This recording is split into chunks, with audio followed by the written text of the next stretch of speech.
Welcome friends, July 20, 1969 Apollo mission lunar module landed to the moon. In the lunar module there is Neil Armstrong and Buzz Aldrin.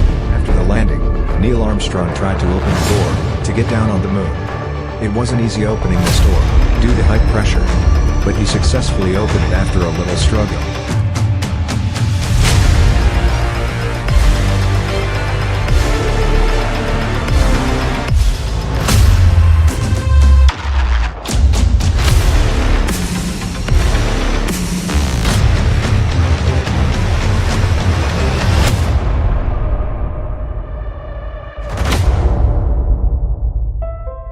Then he tried to get down to the moon with his heavy spacesuit.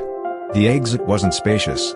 So by mistake, he hit the top, and a piece of the lunar module broke off. Neither of them was aware of this. Because of the lack of air, the sound didn't travel. They didn't hear any sound. But this broken piece was very crucial. It was the ascent engine arming switch. Without this switch, their lunar module couldn't take off again. And they couldn't return to Earth. Without this switch, their lunar module couldn't take off again. And they couldn't return to Earth. It's one small step for man, one giant leap for mankind. Oh, that looks beautiful. Did it actually happen? Today, more than 50 years later, many people refuse to believe that humans had gone to the moon. People cook up theories of their own to claim that the entire Apollo 11 mission was a farce put up by America, that they filmed the scene on Earth and lied to the world. How else do you explain the flag fluttering without air? What's the truth to it? Come, let's try to understand this story.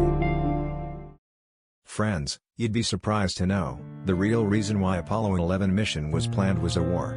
Specifically speaking, the Cold War. Fought between America and the Soviet Union. Both countries were engaged in a space race to launch the first artificial satellite. It was named Sputnik, and it was the first man-made object to be placed in Earth orbit. The American government was shocked to see the Soviet Union getting ahead.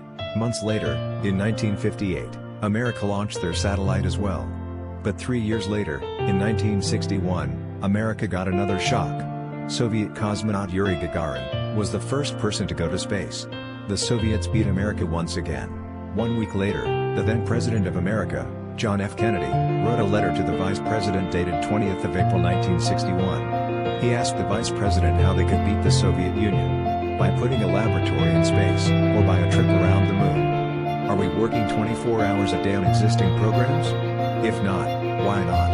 Are we making the maximum effort? Asking if there was another space program that could be achieved quickly that would produce dramatic result and give them a lead in the race. He got the answer some days later, because he soon realized that the next big step would be to send humans to the moon.